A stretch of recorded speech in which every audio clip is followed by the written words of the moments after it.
ये है वो बाबा खड़क सिंह जिसके खड़कने से खड़कती है खिड़कियां और खिड़कियों के खड़कने से खड़कता है खड़क सिंह।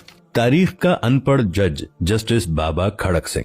बाबा खड़क सिंह पटियाला के महाराजा के मामू थे। एक लंबी चौड़ी जागीर के मालिक थे। जागीरदारी की यकसानियत से उकताकर एक दिन भांजे से कहा, तेरे शहर में सेशन जज की कुर्सी खाली है, तू लाट साहिब के नाम चिट्ठी लिख दे और मैं सेशन जजी का परवाना ले आता हूँ। उस दौर में सेशन जज की कुर्सी का ऑर्डर अंग्रेज वाइसरॉय जारी किया करते थे। महाराजा से चिट्ठी लिखवाकर मोहर लगाकर मामू लाट साहिब के सामने हाजिर हो गए। वाइसरॉय ने पूछा, नाम? बोले खड़क सिंह। तालीम? बोले क्यों सरकार, मैं कोई स्कूल में बच्चे पढ़ाने का ऑर्डर लेकर आया हूँ। वाइसरॉय हंसते हुए बोला, सरदार जी कानून की तालीम का पूछा है। आखिर आपने अच्छे बुरों के दरमियान तमीज करनी है, अच्छों को छोड़ना है, बुरों को सजा देनी है। खड़क सिंह मूंछों को ताव देकर बोले, सरकार इतनी सी बात के लिए वजनी किताबों की क्या जरूरत है। ये काम मैं बरसों से पंचायत में करता आया हूँ और एक नजर में अच्छे बुरे की तमीज कर लेता हूँ। वाइसरॉय ने ये सोचकर कि अब कौन महाराजा और महाराजा के मामों से उलझे, जिसने सिफारिश की है वही इसे भुगते, उसने दरखास्त ली और हुक्मनामा जारी कर दिया। अब खड़क सिंह जस्टिस खड़क सिंह बनकर पटियाला तशरीफ ले आए।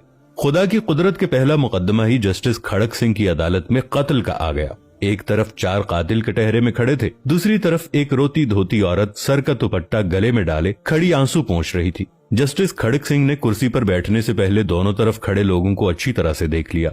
इतने में पुलिस ऑफिसर आगे बढ़ा। जस्टिस खड़क सिंह के सामने कुछ कागजात रखे और कहने लगा, माय लॉर्ड, ये औरत क्रांति कौर है और इसका कहना है कि इन चारों ने मिलकर इसकी आंखों के सामने इसके खामिद का खून किया है।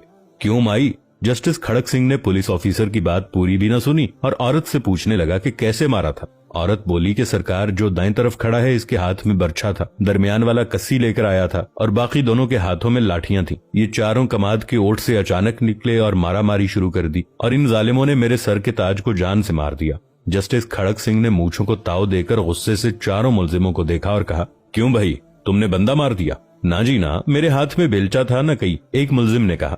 दूसरा मुलजिम बोला, जनाब मेरे पास बर्छा नहीं था, एक सोटी के आगे दरांती बंधी थी, बेरी के दरख्त से टहनियां काटने वाली। जस्टिस खड़क सिंह बोले, चलो जो कुछ भी तुम्हारे हाथ में था वो तो मर गया ना, पर जनाब हमारा मकसद तो उसे मारना नहीं था, ना जख्मी करना था। तीसरा मुलजिम बोला।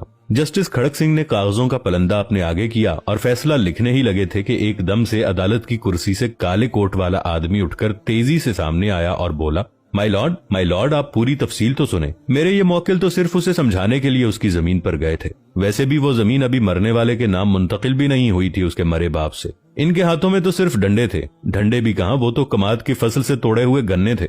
1 मिनट। जस्टिस खड़क सिंह ने काले कोट वाले को रोका और पुलिस अफसर को बुलाकर पूछा,